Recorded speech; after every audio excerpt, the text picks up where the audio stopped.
Ang mabuting balita ayon kay Mateo. Panimula. Ang mabuting balita ayon kay Mateo ay naglalahad na si Jesus ang ipinangakong tagapagligtas.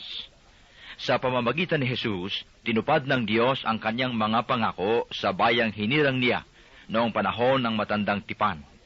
Ang mabuting balitang ito ay hindi lamang para sa bansang Hudyo, kundi para sa buong sanlibutan. Bagamat sumilang si Jesus at namuhay sa gitna ng mga Hudyo. Maingat na inihanay ang mga pangyayari sa aklat ni Mateo, ang pagsilang ni Jesus, ang pagbautismo at pagtukso sa kaniya, ang kaniyang pangangaral, pagtuturo at pagpapagaling sa Galilea. Inilalahad din dito ang paglalakbay ni Jesus mula sa Galilea hanggang sa Jerusalem at ang mga pangyayari sa loob ng huling linggo ng kaniyang buhay. Ang sukdulan nito ay ang pagkapako sa kaniya sa krus at ang muling pagkabuhay. Sa Ebanghelyong ito, si Jesus ay ipinakikilala bilang dakilang guro na may kapangyarihang magpaliwanag ng kautusan at ng paghahari ng Diyos. Karamihan sa mga turo ni Jesus ay tinipon ayon sa paksa at may 5 kalipunan. Una, ang sermon sa bundok na tumatalakay sa mga katangian, tungkulin, karapatan at kahihinatnan ng mga mamamayan ng kaharian ng langit. Kabanatang 5-7. Ikalawa, mga tagubilin sa 12 alagad kaugnay ng kanilang misyon. Kabanatang 10. Ikatlo, mga talinghaga ukol sa kaharian ng langit. Kabanatang 13. Ikaapat, turo tungkol sa kahulugan ng pagiging alagad. Kabanatang 18. At ikalima, turo tungkol sa wakas ng kasalukuyang panahon at sa nalalapit na paghahari ng Diyos. Kabanatang 24-25.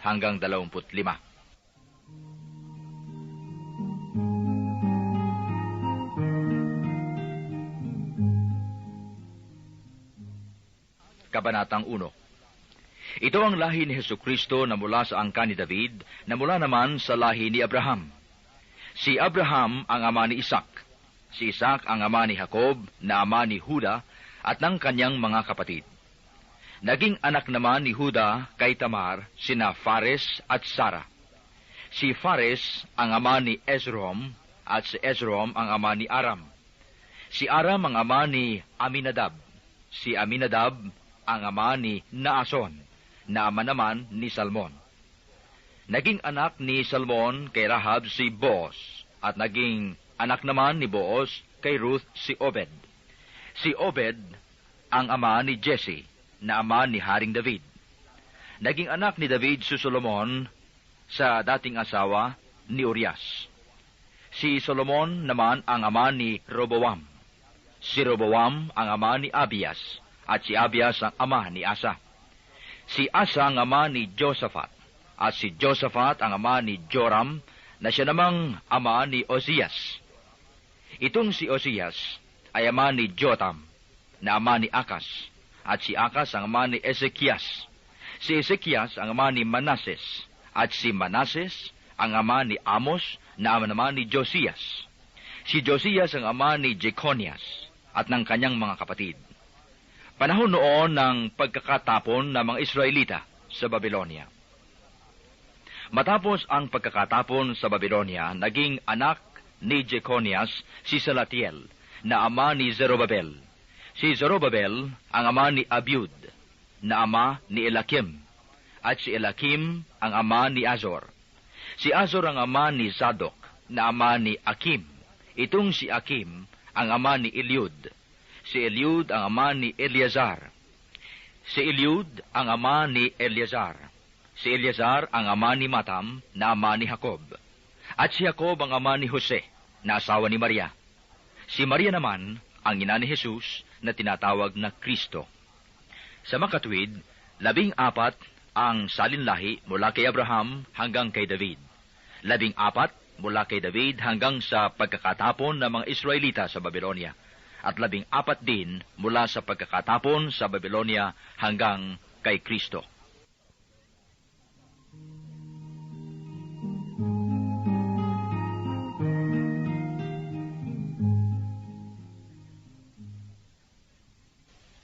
Ganito ang pagkapanganak kay Hesukristo. Si Maria na kanyang ina at si Jose ay nakatakda ng pakasal. Ngunit bago sila nakasal, si Maria ay natagpuang nagdadalang tao. Ito'y sa pamamagitan ng Espiritu Santo. Isang taong matuwid itong si Jose na kaniyang magiging asawa, ngunit ayaw niyang mapahiya si Maria, kaya ipinasya niyang hiwalayan ito ng lihim. Samantalang iniisip ni Jose ito, napakita sa kanya sa panaginip ang isang anghel ng Panginoon. Sabi nito sa kaniya, Jose, anak ni David, huwag kang matakot na tuluyang pakasalan si Maria, sapagkat siya ay naglihi sa pamamagitan ng Espiritu Santo. Manganganak siya ng isang lalaki at ito'y panganganlan mong Jesus, sapagkat siya ang magliligtas sa kaniyang bayan sa kanilang mga kasalanan. Nangyari ang lahat ng ito upang matupad ang sinabi ng Panginoon sa pamamagitan ng propeta. Maglilihi ang isang dalaga at manganganak ng isang lalaki, at tatawagin itong Emmanuel, ang kahulugay, kasama natin ang Diyos. Nang magising si Jose, sinunod niya ang utos ng anghel ng Panginoon. Pinakasalan niya si Maria. Ngunit hindi ginalaw ni Jose si Maria hanggang sa maipanganak nito ang isang sanggol na lalaki na pinanganlan nga niyang Jesus.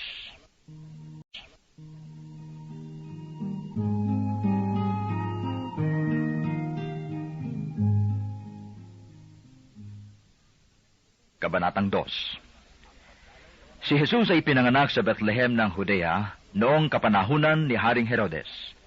Dumating naman sa Jerusalem ang ilang pantas mula sa silangan at nagtanong-tanong doon, nasaan ang ipinanganak na hari ng mga Hudyo? Nakita namin sa silangan ang kanyang tala at naparito kami upang sambahin siya. Nang mabalitaan ito ni Haring Herodes, siya'y naligalig, gayon din ang buong Jerusalem. Kaya tinipon niya ang lahat ng punong saserdote at mga eskriba sa Israel at itinanong sa kanila kung saan ipinanganak ang Mesiyas. Sa Bethlehem po ng Judea, tugon nila, ganito ang sinulat ng propeta.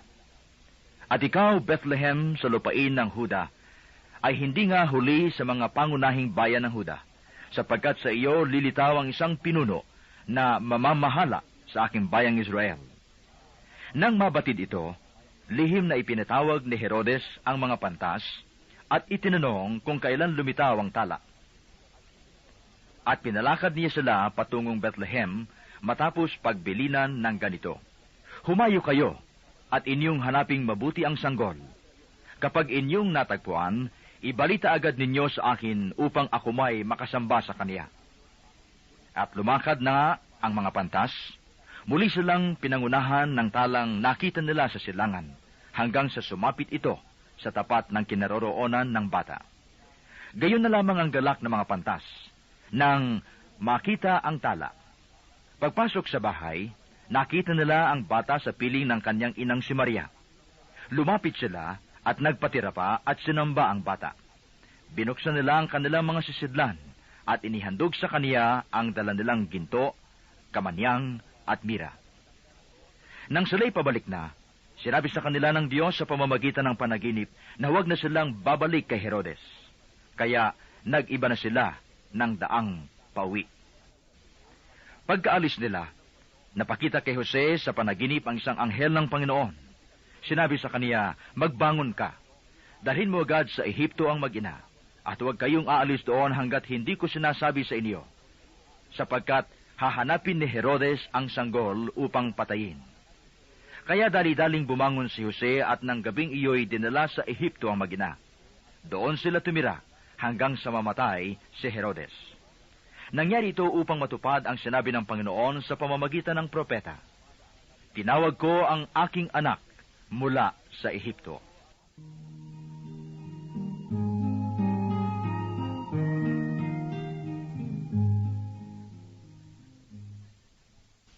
Galit na galit si Herodes nang malamang siya'y napaglalangan ng mga pantas.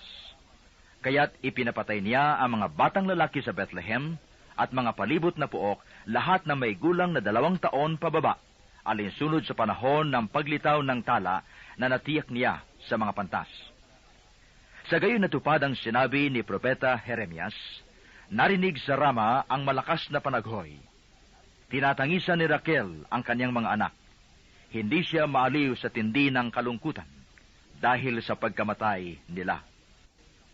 Pagkamatay ni Herodes, isang anghel ng Panginoon ang napakita sa panaginip kay Jose sa Ehipto. Magbangon ka, sabi sa kaniya, iuwi mo na sa Israel ang magina, pagkat patay na ang nagtangka sa buhay ng bata. Nagbangon siya at iniuwi nga sa Israel ang magina. Ngunit nang mabalitaan niyang si Arkelao ang nagahari sa Judea, kahalili ng kaniyang amang si Herodes, siya natakot na pumunta roon.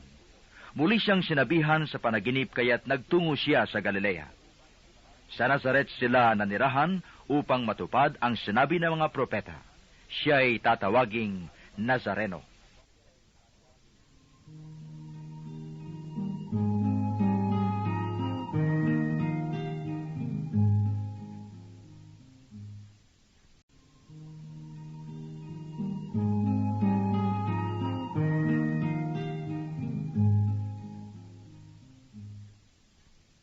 Kabanatang 3. Nang panahong iyon, si Juan Bautista ay dumating sa ilang ng Judea at nagsimulang mangaral. Sinabi niya, pagsisihin ninyo't talikdan ang inyong mga kasalanan, sapagkat malapit nang maghari ang Diyos. Si Juan ang tinutukoy ni Propeta Isaias nang sabihin nito, ito ang sabi ng isang sumisigaw sa ilang, ihanda ninyo ang daraanan ng Panginoon, tuwirin ninyo ang kaniyang mga landas.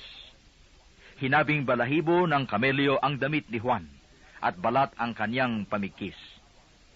Ang kanya namang pagkaay balang at pulot-pukyutan.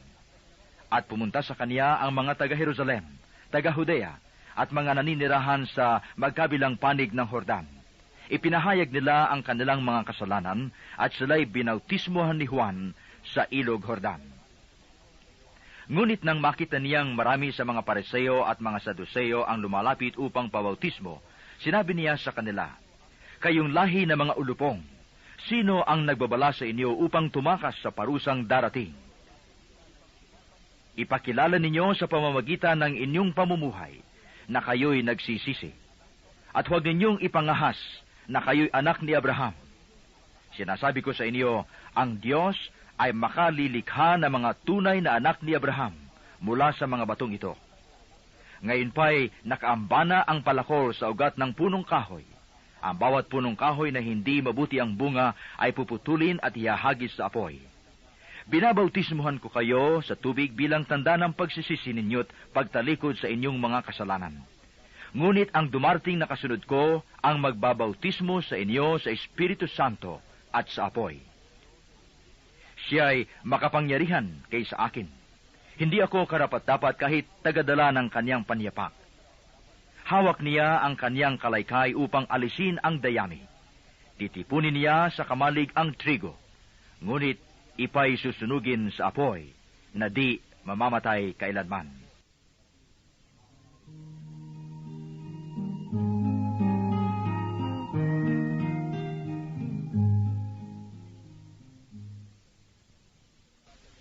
Si Jesus ay dumating naman sa Jordan mula sa Galilea at lumapit kay Juan upang pabautismo. Sinansala siya ni Juan na ang wika, ako po ang kailangang bautismohan ninyo, at kayo pa ang lumalapit sa akin. Ngunit tinugon siya ni Jesus, hayaan mo itong mangyari ngayon, sapagkat ito ang nararapat nating gawin upang matupad ang kalooban ng Diyos. At pumayag si Juan. Nang mabautismohan si Jesus, umahon siya sa tubig. Nabuksan ang langit at nakita niya ang Espiritu ng Diyos bumababa sa kaniya, gaya ng isang kalapati. At isang tinig mula sa langit ang nagsabi, ito ang minamahal kong anak, na lubos kong kinalulugdan.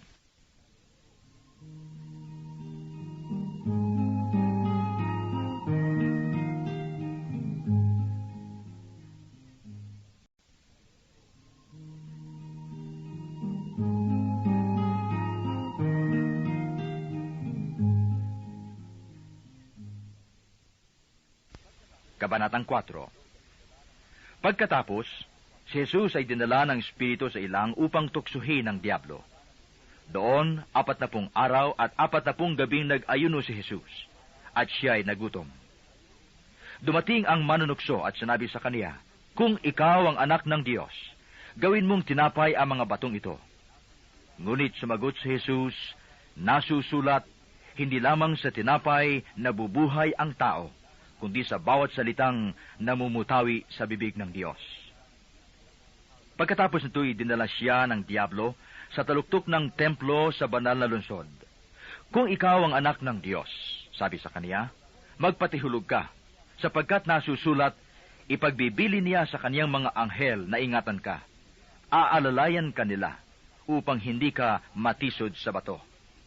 Sumagot si Jesus, nasusulat din naman, huwag mong subukin ang Panginoon mong Diyos.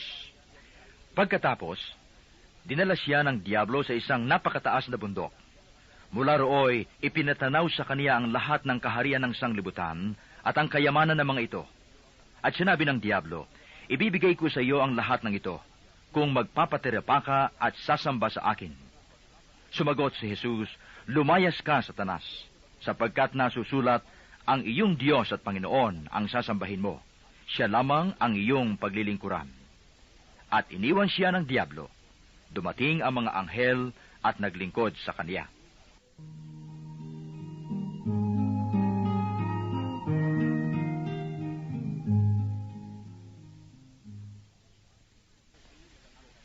Nabalitaan ni Jesus na ibinalanggo si Juan, kaya't bumalik siya sa Galilea. Ngunit hindi na siya sa Nazaret na nirahan, kundi sa Capernaum. Ang bayang ito ay nasa baybayin ng lawa ng Galilea sa mga hangganan ng Zabulon at Neftali. At gayon natupad ang sinabi ni Propeta Isaias, ang lupain ng Zabulon at lupain ng Neftali. Daanan sa gawing dagat sa ibayo ng Jordan, Galilea ng mga hentil. Itong bayang nag-apuhap sa gitna ng kadiliman, sa wakas ay nakakita ng maningning niyang ilaw. Liwanag na taglay nito'y siya ngayong tumatanglaw sa lahat ng nalugami sa lilim ng kamatayan. Magmula noon ay nangaral na si Jesus.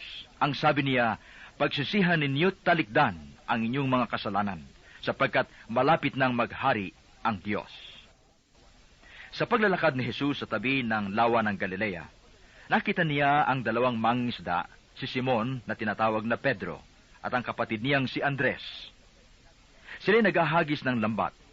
Sinabi niya sa kanila, sumunod kayo sa akin, at gagawin ko kayong mamamalakaya na mga tao. Noon do'y iniwan nila ang kanilang mga lambat, at sumunod kay Jesus. Nagpatuloy siya ng paglakad, at nakita rin niya ang magkapatid na Santiago at Juan, mga anak ni Zebedeo. Sila'y nasa bangka, kasama ng kanilang ama, at naghahayuma ng lambat. Tinawag din sila ni Jesus. Agad nilang iniwan ang bangka at ang kanilang ama at sumunod kay Jesus. Nilibot ni Jesus ang buong Galilea. Nagtuturo sa mga sinagoga at ipinangangaral ang mabuting balita tungkol sa paghahari ng Diyos. Pinagaling din niya ang mga tao sa kanilang mga sakit at karamdaman. Siya ay nabantog sa buong Syria, kaya't dinadala sa kaniya ang lahat ng may sakit at mga pinahihirapan ng iba't ibang karamdaman. Mga inaalihan na mga demonyo, mga himatayin, mga paralitiko. Silang lahat ay kanyang pinagaling. At sinundan siya ng napakaraming tao, buhat sa Galilea, Decapolis, Jerusalem, Judea, at maging sa ibayo ng Jordan.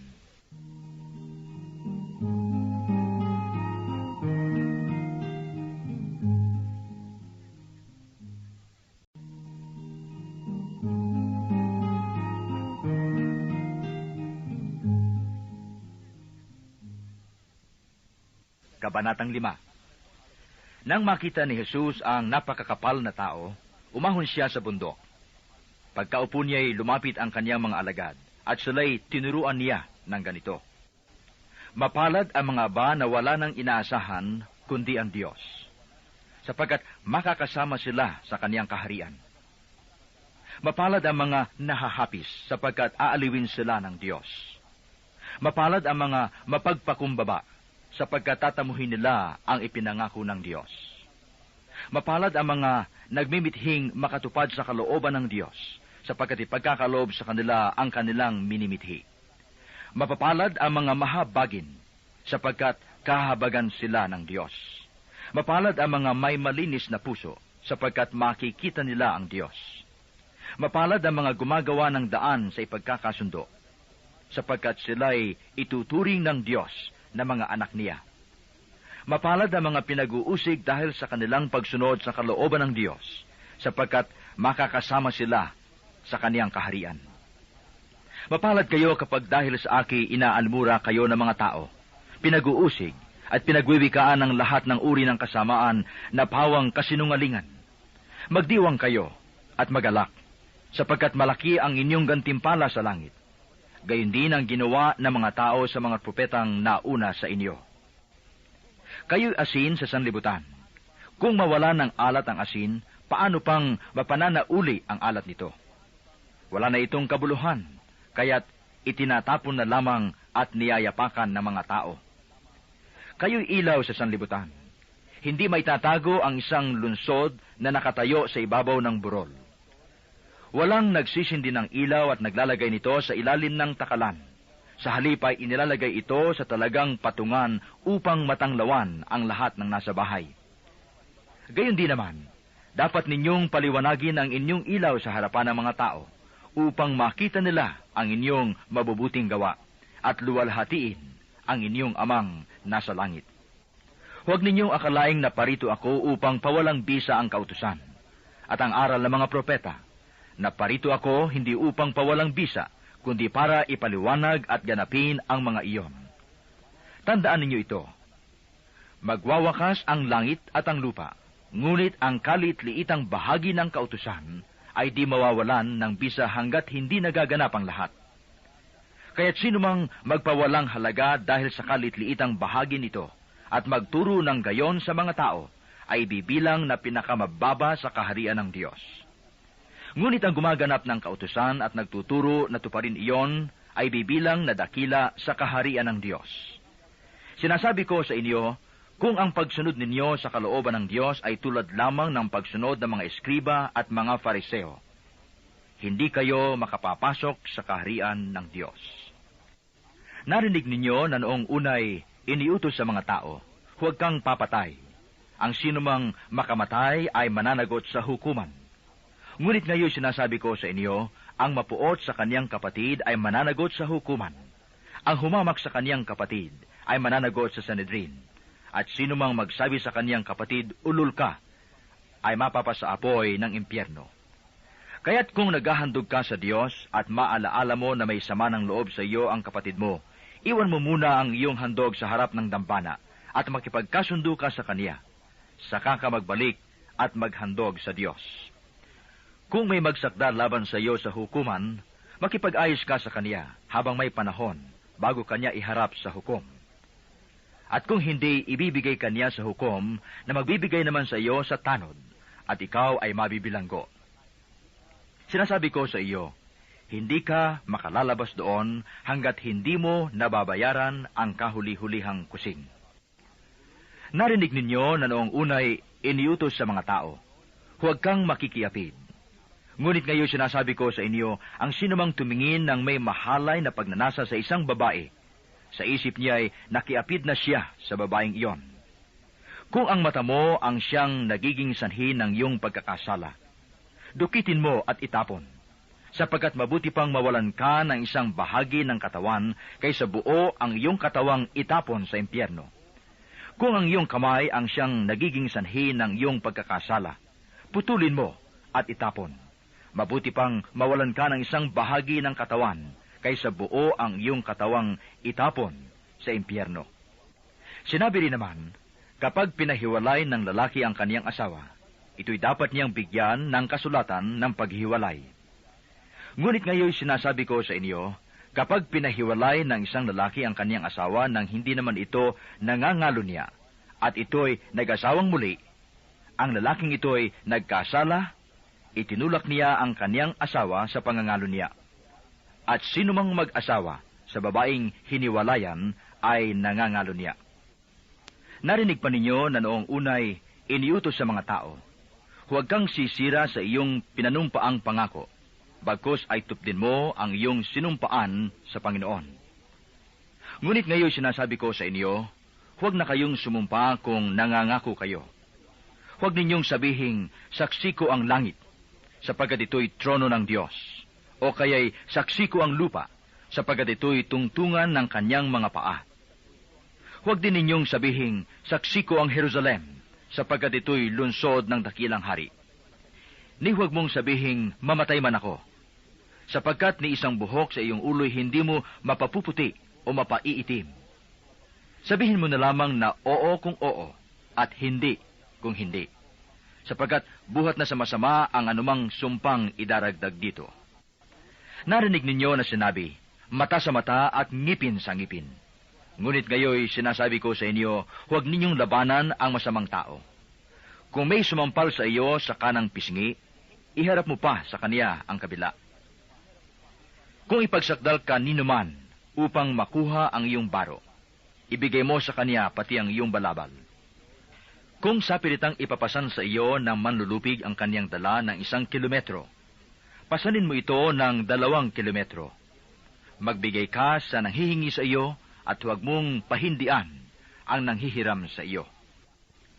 Narinig na ninyong sinabi, ibigin mo ang iyong kaibigan at kapuotan mo ang iyong kaaway. Ngunit ito naman ang sabi ko, ibigin ninyo ang inyong mga kaaway at idalangin ninyo ang mga umuusig sa inyo, upang kayo'y maging tunay na anak ng inyong amang nasa langit. Sapagkat pinasisikat niya ang araw sa masasama at sa mabubuti, at pinapapatak niya ang ulan sa mga banal at sa mga makasalanan. Kung ang mga umiibig sa inyo ang siya lamang ninyong iibigin, ano pang gantimpala ang inyong hihintayin? Hindi ba't ginagawa din ito ng mga publikano? At kung ang binabati lamang ninyo'y ang inyong mga kapatid, ano ang nagawa ninyong higit kaysa iba? Ginagawa rin iyon ng mga hintil, kaya dapat kayong maging ganap, gaya ng inyong amang nasa langit.